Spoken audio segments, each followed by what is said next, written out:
Tensions are boiling over, the cameras are rolling, and the stakes have never been higher. It began in February 2025, a month that now feels like a turning point in North American history. What started as a dispute over tariffs and trade policy has snowballed into a full-scale commercial conflict between Canada and the United States. On one side, President Donald Trump, emboldened in his second term, promising to put America first no matter the cost. On the other, Prime Minister Mark Carney, leading a Canada determined to protect its sovereignty and economic future. The first shot came when Washington imposed sweeping tariffs on Canadian aluminum and steel, citing what Trump called unfair subsidies and digital discrimination. Ottawa responded within days with counter tariffs targeting American agricultural exports, automobiles, and even consumer goods like electronics. What followed was a tit-for-tat escalation that has left businesses reeling and global markets on edge. In press conference, Trump doubled down.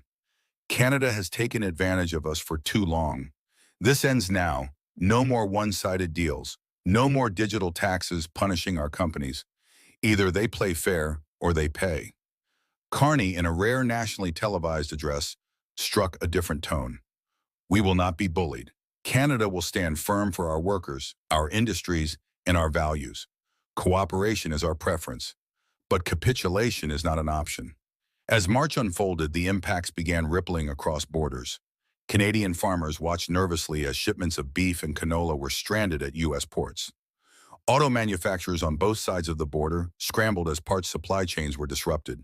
Grocery prices surged, with staples like milk, eggs, and wheat suddenly more expensive.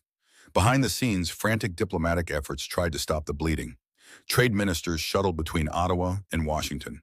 G7 allies called for calm, but neither side seemed willing to blink first. Why has this conflict spiraled so quickly? Experts point to deep-rooted tensions. The digital services tax implemented by Canada in 2024 had already angered Silicon Valley and Washington.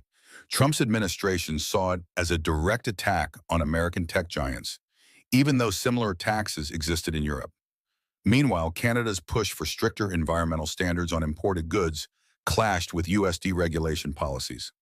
As spring arrived, the war of words turned into concrete economic pain. Factories in Ontario cut shifts as U.S. orders dried up. American farmers staged protests in Iowa, angry at losing access to Canadian markets. Truckers across the border sat idle, caught in a web of tariffs and customs delays. Global reaction has been mixed. Europe and China have watched closely, with Beijing quietly increasing its trade overtures to Ottawa. Could Canada be pivoting toward Asia to reduce its reliance on U.S. markets? Carney's administration insists it is diversifying partnerships, but denies any intent to abandon North America's economic integration. Meanwhile, Canadians are divided. Polls show rising support for Carney's tough stance, with many citizens rallying around a message of independence. But business groups warn of long-term damage if the conflict drags on. In April, the conflict escalated again. The U.S. announced new tariffs on Canadian lumber and imposed restrictions on certain banking transactions involving Canadian financial institutions. Ottawa retaliated by raising duties on American wine, spirits, and even entertainment royalties, sparking headlines about a Netflix tax war. Economists warn that if left unchecked, this could shave off 1.5% from Canada's GDP in 2025 and push vulnerable sectors into recession. But Carney remains defiant. We didn't choose this fight, but we will not stand down from it. We are Canadians, resilient, innovative, and united. Trump, in his signature style, responded via social media. Carney is weak. Canada needs us more than we need them. My tariffs will make America rich again. As summer looms, both leaders face pressure to find a resolution. Business leaders on both sides of the border are calling for an emergency summit. Meanwhile, unions and farmers are demanding relief packages. The question now is, how long can this standoff last before the damage becomes irreversible? In the streets of Toronto and Vancouver, protests both for and against the government's stance highlight the polarizing effect of the trade war. Meanwhile, in Washington, Congress is divided. Some Republicans support Trump's hardline approach. Others worry about alienating a key ally. Amidst all this, ordinary citizens are caught in the crossfire. Families paying more at grocery stores, workers worried about layoffs, small businesses grappling with rising costs and uncertain futures. Could this be the moment Canada redefines its economic destiny, or a misstep leading to years of hardship? International observers say this conflict could reshape global trade alliances.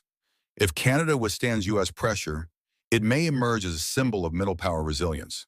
If not, it risks being seen as a cautionary tale about over-reliance on a single trading partner.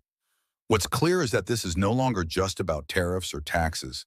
It's about values, sovereignty, and the future of Canada's place in the world. As the war of attrition drags on into June, with no deal in sight, one thing is undeniable. The choices made in Ottawa and Washington today will echo for generations.